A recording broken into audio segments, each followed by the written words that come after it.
আসসালামু আলাইকুম বন্ধুরা, স্বাগতম জানাচ্ছি কবুতর চ্যানেলে। আমি মোহাম্মদ জিলুর রহমান শশী।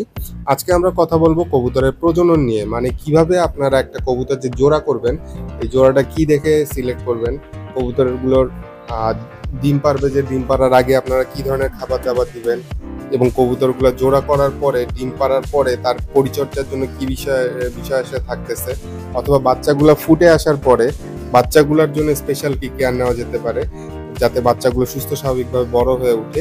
এই সকল বিষয় নিয়ে আমরা আজকে আলোচনা করব। তো যারা আপনারা নতুন করে কবুতর পালতেছেন তারা অবশ্যই ভিডিওটা সম্পূর্ণ দেখার চেষ্টা করবেন। আশা করি আমরা কিছু দরকারি তথ্য আপনাদের সাথে শেয়ার করতে পারবো।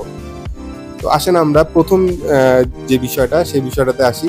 উপযুক্ত জোড়া নির্বাচন বা পারফেক্ট একটা পেয়ার আপনারা কিভাবে সিলেক্ট করবেন যখন আপনারা নতুন একটা কবুতর জোড়া দিতে যাচ্ছেন, বা আপনাদের খাঁচা একটা খোপ সাপোজ ফাঁকা রয়েছে, যে খোপে আপনারা নতুন জোড়া দিতে যাচ্ছেন। তো প্রথমেই আপনারা দেখবেন আপনার যে কবুতরগুলা সিঙ্গেল রয়েছে বা যেগুলো জোড়া দেওয়ার মতো রয়েছে, সেগুলোর ভিতরে সুস্থ এবং সক্রিয়। সুস্থ তো বুঝতে পারতেছেন যে কবুতরটার কোনো ধরনের রোগ, মানে আপনাদের জানা মতে কোনো ধরনের রোগ বা ত্রুটি নাই। বা সক্রিয় বলতে আপনারা কবুতরগুলা দেখবেন যে সবসময় খাওয়া দাওয়া নিজেরটা নিজে করতেছে, গোসল করতেছে, উড়াউড়ি করতেছে।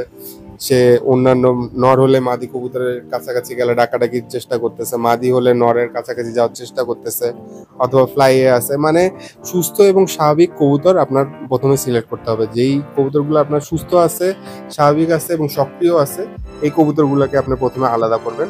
তারপরে আপনি এর ভিতর থেকে খুঁজে বের করবেন যে কবুতরগুলোর চোখটা একটু উজ্জ্বল আছে, জল জল করতেছে, আলোতে নিলে একটু রিফ্লেকশন আসতেছে, পানি পানি ভাব আছে, এবং চোখের ডিটেলসে আপনারা দেখতে পারবেন যে ছোট ছোট যে দানাদার যে জিনিসগুলো সেগুলো দেখা যাচ্ছে।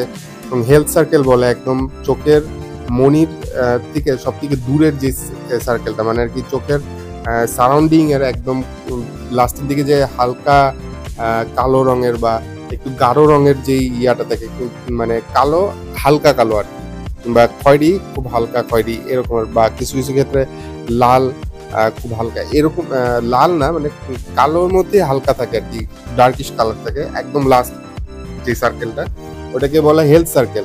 আপনার ওই হেলথ সার্কেলটা খেয়াল করবেন। কবুতরের পাক দেখবেন, পালক দেখবেন যে ঝকঝকে আছে কিনা, শরীর ফিট আছে কিনা, কবুতরের বুকের হাড় বের হয়ে রয়েছে কিনা, এটা আপনারা অবশ্যই খেয়াল করবেন, এবং বুকের হাড়গুলা সোজা আছে কিনা এটা আপনারা খেয়াল করবেন।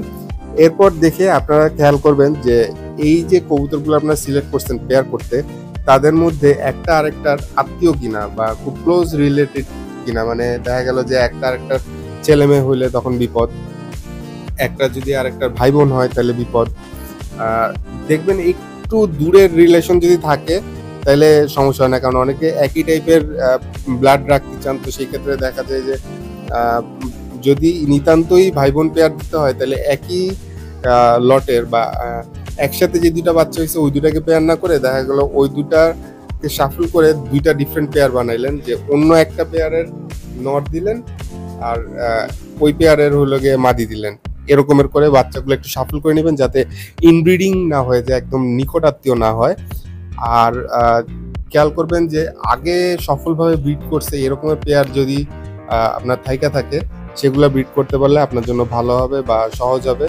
যে দেখা গেল যে আপনি কবুতরগুলো কালেক্ট করছেন, যখন কালেক্ট করছেন দেখছিলেন যে এই কবুতরগুলো আগেই ডিম বাচ্চা করছে, ওগুলা পেয়ার করতে পারলে ভালো হয়। আর যদি ওগুলা না পাওয়া যায় তাহলে নিজের এখানেই আপনার এখানে জোড়া দেওয়া ছিল, আগে ডিম বাচ্চা করছে এরকমের পেয়ার পেলে সেটাও আপনারা জোড়া দিতে পারেন। আর যদি নতুন পেয়ার করতে চান তাহলে খেয়াল করবেন অবশ্যই আপনার যে পেয়ারটা করতেছেন সেটার বয়স 6 থেকে 8 মাস হতে হবে। 6 মাস থেকে 8 মাস না হলে কবুতরগুলো সাধারণত ব্রিড করতে পারে না। 6 মাস 8 মাস হওয়ার পরে তারপরে আপনার কবুতরগুলো সাধারণত ব্রিড করার জন্য প্রস্তুত হয়। এক্ষেত্রে আপনাদেরকে আরেকটা প্র্যাকটিক্যাল টিপ দিয়ে রাখি। যদি আপনারা কবুতর কোনটার সাথে কোনটা পেয়ার করবেন এটা নিয়ে যদি কনফিউশন থাকেন, তাহলে একটা নরের সামনে 2-3টা মাদি দিয়ে রাখেন। তারপর দেখুন যেই মাদিটার প্রতি সে একটু নিজের থেকে বেশি ইন্টারেস্টেড হয় সেটাই তার পার্সোনাল চয়েস, বা কবুতরগুলা যখন নিজের থেকে একটা পেয়ার সিলেক্ট করে নিবে তখন সেটার সাথে তার ব্রিডিংটা ভালো হবে।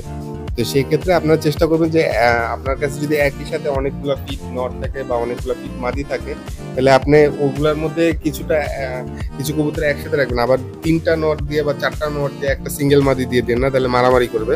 আপনি নটটাকে সিলেক্ট করতে দিতে পারবেন যে কোন মাদিটা সে হলো গিয়ে পছন্দ করতেছে। একই সাথে ৩টা-৪টা মাদি দিয়ে একটা নট দিলে আপনার দেখবেন যে ওটা সিলেক্ট করে নিতে পারবে। কিন্তু ৩টা-৪টা নট দিয়ে আবার একটা মাদি দিলে তাহলে ওটা ওভাবে করে সিলেক্ট করতে পারবে না।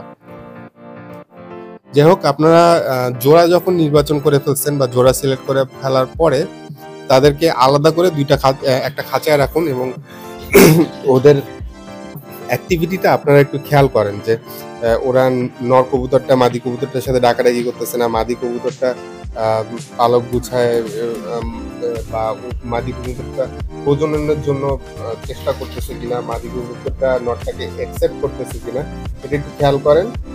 যদি দেখেন যে ঠিকমতো তারা পেয়ার নিচ্ছে তাহলে তো হয়ে গেল, পিঠ খাইলো মুস্তি করলো এরকমের যদি হয়ে থাকে তাহলে ঠিক আছে। আর যদি না হয় তাহলে তাদেরকে আবার অন্য পেয়ার সাথে দেবেন আর কি।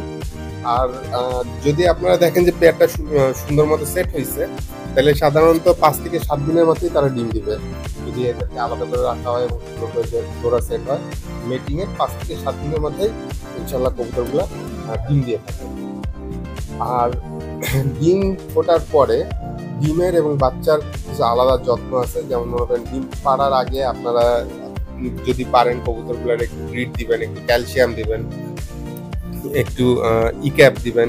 এই ধরনের ঔষধগুলা কিছু ঔষধ ইসেল আর কি, যেগুলো মানে ভিটামিন ই এই ধরনের জিনিসপাতি দিলে তাহলে দেখা যাবে যে কবুতরগুলার ডিম জমবে ভালো এবং কবুতরগুলার ডিমের খোসাটা মোটামুটি ফেয়ার এনাফ শক্ত হবে।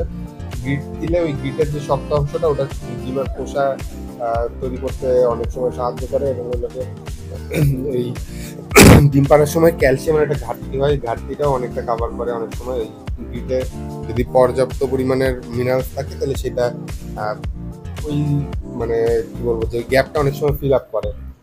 তো ডিম দেওয়ার প্রথম দিকেই আপনার হলে গিয়ে একটু ভালো মন্দ খাবারটা দেওয়ার চেষ্টা করবেন ডিম পাড়ার আগে। আর ডিমটা যখন পেরে ফেলছে তখন একটু খেয়াল করবেন যাতে ওদের পারার পরে প্রথম 2-1 দিন ওদের খাবার পানি একটু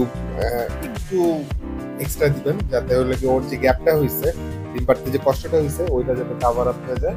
এবং ডিম পাড়ার পরে 17 থেকে 19 দিনের মাথায় ডিম থেকে বাচ্চা ফুটবে।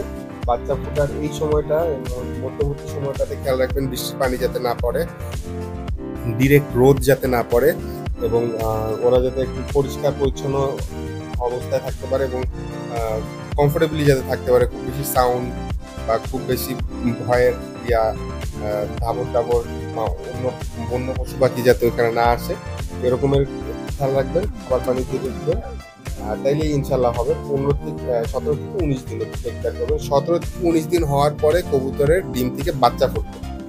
বাচ্চাটা ফুটার পরে প্রথমের দিকে কিন্তু কবুতর এক ধরনের যেটাকে বলে ক্রপ মিল্ক বা কবুতর মুখের থেকে এক ধরনের খাবার খাওয়ায়, ছেলে কবুতরটা খাওয়ায়, মেয়ে কবুতরটা খাওয়ায় এবং এই খাবারটা কবুতর নিজেই প্রডিউস করে থাকে। এটা হলো কি আপনার প্যারেন্টস কবুতর যদি ঠিক মতো খাবার পায় তাহলে ওদের এটা প্রডিউস করতে সুবিধা হয় এবং এই সময়টা ওদের পানি একটু বেশি প্রয়োজন করতে পারে। তো এই বিষয়টা খেয়াল রাখবেন সবসময় যাতে ওদের কাছে পরিষ্কার পানি থাকে এবং এই সময় আপনার ইচ্ছা করলে একটু গ্রিট দিতে পারেন, কিন্তু অতিরিক্ত গ্রিট এই সময়টা দিবেন না, অল্প কিছু গ্রিট মাঝে মাঝে দিবেন আর কি। আর যদি দেখেন বাচ্চার বাবা মা বাচ্চাটা ঠিক মতো খাওয়াচ্ছে না, সেক্ষেত্রে আপনার হ্যান্ড ফিড করতে হইতে পারে। হ্যান্ড ফিড করতে গেলে আপনারা বাজারে যে হ্যান্ড ফিড মিক্স সেটার থেকে ভালো হবে কুমড়ার রস অথবা যদি ডিমের কুসুম অথবা ভেজানো সেরিল্যাক, যদি আপনারা সেরিল্যাক মিশে তরল বানায় যদি খাওয়াইতে পারেন, কুমড়ার রস, ডিমের কুসুম আর সেরিল্যাক এই তিনটা যদি মিশিয়ে একটা তরলের মতো বানায় তারপর যদি আপনারা খাওয়াইতে পারেন তাহলে এটা কবুতর বাচ্চার জন্য খুব ভালো হবে। আর সাধারণ কিছু সমস্যা আপনারা অনেক সময় ফেস করে থাকেন, আমরা অনেক সময় ফেস করি, সেটা হলো অনেক সময় দেখা যায় ডিম নিষ্ফল হয়, মানে ডিম ফুটে না। এতে ভয় পাওয়ার কিছু নেই। বারবার এমন হলে কবুতরের স্বাস্থ্যকর খাবারের খেয়াল দিবেন, রেস্টে দিবেন। আর বাচ্চাগুলাকে এই কবুতরের প্যারেন্টস কবুতরগুলাকে ক্যালসিয়াম, ইক্যাপ, কিছু ভিটামিন মিনারেলস এগুলো একটু খাওয়াবেন, তাহলে দেখবেন যে ওদের বাচ্চা হওয়ার সম্ভাবনাটা বৃদ্ধি পাবে। পরবর্তীতে একটু ব্রেক দিয়ে পরে আবার জোড়া করবেন। আর অনেক সময় পুরুষ কবুতর মাদি কবুতরের সাথে মারামারি করে, এইটা যখন দেখবেন তখন কবুতরকে আলাদা করে রাখবেন, পরে আবার জোড়া দিবেন। যদি দেখেন এক্সেসিভ মারামারি করতেছে, ডিম পাড়ার আগে কয়েকদিন একটু ঠোকাঠুকি করে, ওইটা ডিম পাড়ানোর জন্য, ওইটা নিয়ে ভয় পাওয়ার কিছু নেই। 2-1 দিনের মধ্যে ডিম পেড়ে দেয় সাধারণত। যদি 2-1 দিনের মধ্যে ডিম না পারে সেক্ষেত্রে হলে কি আপনার আলাদা করে দিতে হবে নর্মালি, যাতে মাদিকে এক্সেসিভ ডিস্টার্ব না করেন। এই তো, এই ছিল আর কি কবুতরের প্রজনন সম্পর্কে মোটামুটি A to Z আমরা যেটুকু নিয়ে মানে কনফিউজ থাকি সেই বিষয় নিয়ে একটু আলোচনা। আপনাদের যদি কোনো প্রশ্ন থাকে তাহলে অবশ্যই নিচে কমেন্ট সেকশনে লিখুন, আমরা চেষ্টা করবো সেটার উত্তর দিতে। আর ভিডিওটা ভালো থাকলে লাইক করে দিন, বন্ধুদের সাথে শেয়ার করুন। আর আমাদের এই চ্যানেলটা কবুতর চ্যানেল, কবুতর রিলেটেড সব ধরনের পোস্ট দেয়। তো আশা করি আপনাদের এই চ্যানেলের ভিডিওগুলো সবসময় ভালো লাগবে এবং আশা করছি সবসময় আমাদের সাথে থাকবেন এবং ভিডিওগুলো দেখবেন। আজকের ভিডিও এখানেই শেষ করছি। সবাই ভালো থেকে সুস্থ থাকেন। আল্লাহ হাফেজ।